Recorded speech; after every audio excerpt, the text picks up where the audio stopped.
माँ प्रणाम। खुश रह। पापा प्रणाम। दादाजी प्रणाम। खुश रह, खुश रह। दादी प्रणाम। बाबू को भी प्रणाम। ए बाबू। हाँ माई। प्रिया प्रेम के सगाई तहर बाबूजी बड़ी श्रद्धा से कैलन रहलन, लेकिन अफसोस ब्याह देखला से पहले ही वो स्वर्ग सिधार गइलन। हाँ माई, ये भी एगो अजीब बात बा। जैसे महेंद्र जी से हमार दोस्ती बा, वैसे ही हमार बाबूजी के भी चाचा जी से बड़ा दोस्ती रहे। अब पीढ़ी दर पीढ़ी दोस्ती के जब रिश्तेदारी में बदले के समय आइल बा, न चाचा जी दुनिया में बड़े न हमार बाबूजी। अम्मा जी, खुशी के घड़ी में तो आपन लोगन के कमी खलबे करेला।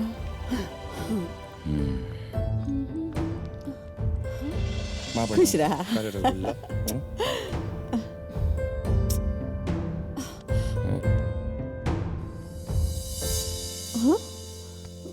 ई का दादी, तू बार बार ये वीडियो देखेलू अब बार बार रोएलू, तोहर आंख में आंसू अच्छा ना लगेला।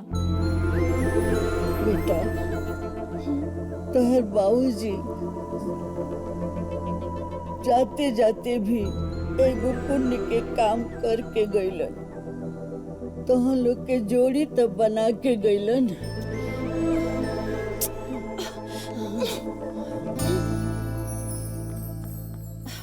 बाकी जाते जाते हमरा के ब्याह के झमेला में फंसा गईले।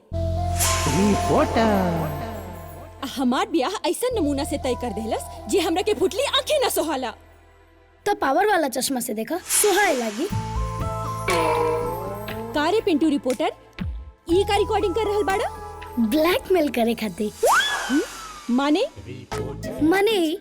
कि जब घर वालन के पता चली कि तहार शादी जौन लड़का से होखे वाला बा, तू ओकरा के पसंदे नहीं हो, ता रामायण के कहानी में महाभारत के सीन शुरू हो जाए। तू कहे के का चाहत रहल बाड़ा? हमें ये कहल चाहता नहीं कि अगर तू चाहत तारू कि हम ये वीडियो केहू के ना दिखाई, तो जल्दी से हमरा के गांधी जी के दर्शन करा दे।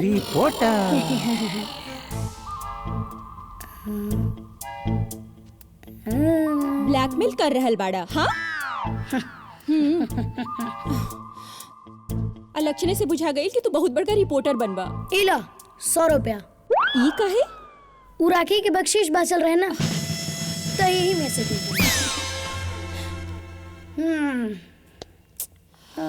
काश प्रेम के ब्याह केहू दोसर लड़की से हो जाई तो बहुते अच्छा रही। लेकिन ऐसा लड़की मिली का जोन प्रेम प्रताप से प्रेम भी करे और ब्याह भी? ये तो मुश्किल बात दीदी।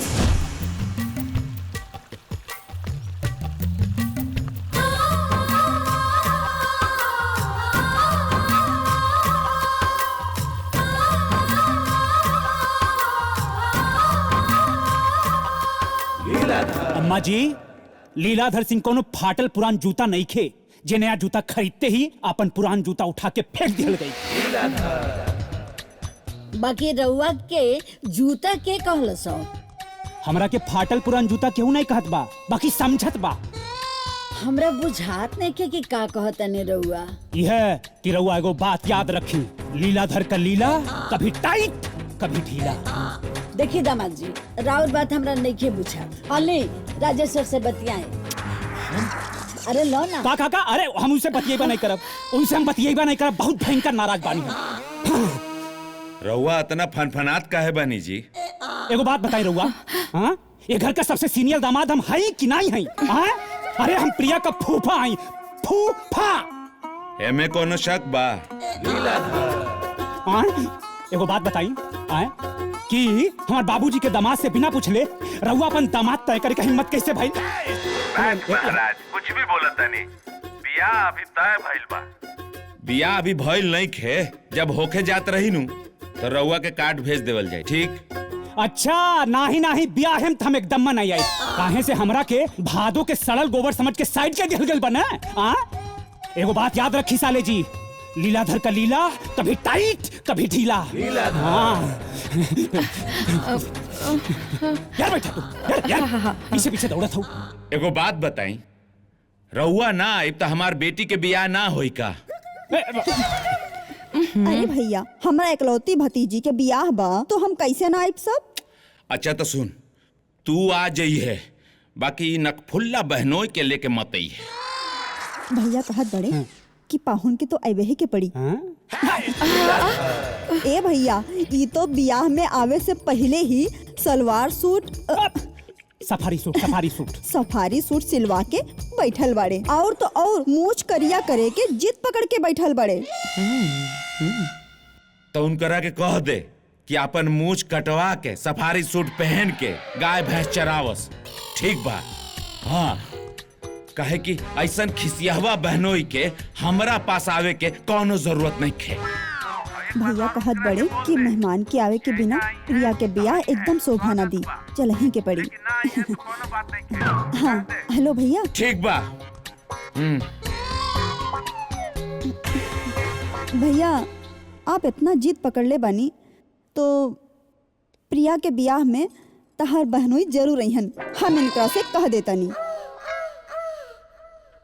अरे ठीक बा सार बहनोई में इतना नोक झोंक होबे करेला। मने के रउआ बियाह में जाए खातिर तैयार बनी। मम्मी केकर बियाह की बात होत रहला? प्रेम और प्रिया के बियाह। प्रेम और प्रिया के बियाह? लेकिन वो लोग के तो आपस में पटबे ना करेला ना? शादी से पहले हमरो तोहर मम्मी से एकदम में ना पटत रहे, बाकी शादी के बाद तो पैदा भइलू की नहीं?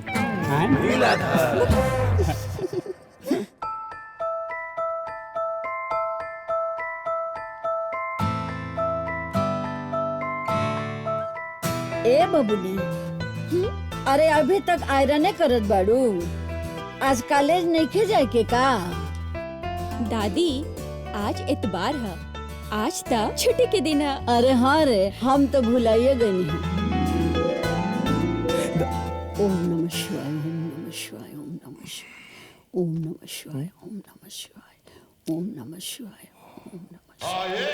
ओम नमः शिवाय, ओम नमः शिवाय, ओम नमः शिवाय, ओम नमः शिवाय।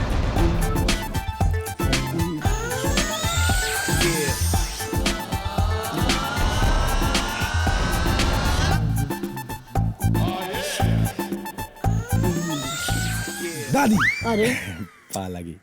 खुश रह, तू कब आवेला कब जाला पते न चलेला।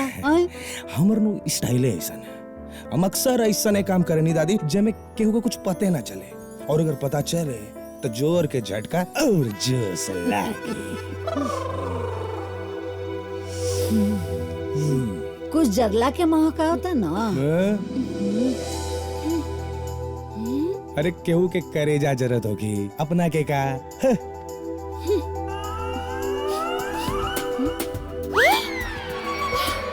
हमार दुपट्टा। अरे जा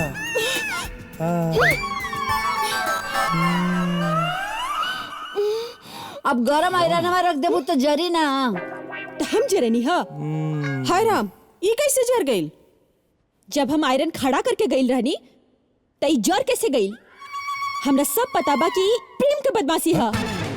झूठ, सरासर झूठ बोल रहा बाड़ी दादी। हम तो इनका दुपट्टा की तरफ आज तक एको बेर देखबे ना कहीं। हम कैसे खराब करबी? बकवास कि तू ही बदमाशी काहे कैला हा?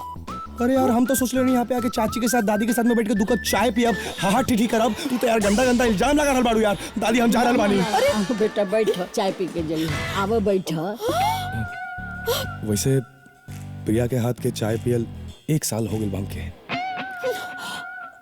इनकर हाथ के चाय के बातें कुछ और है, पी सके नहीं। जा बेटा चाय बना के ले आओ। हमरा खातिर 2 चम्मच एक्स्ट्रा चाहिए। जा बैठा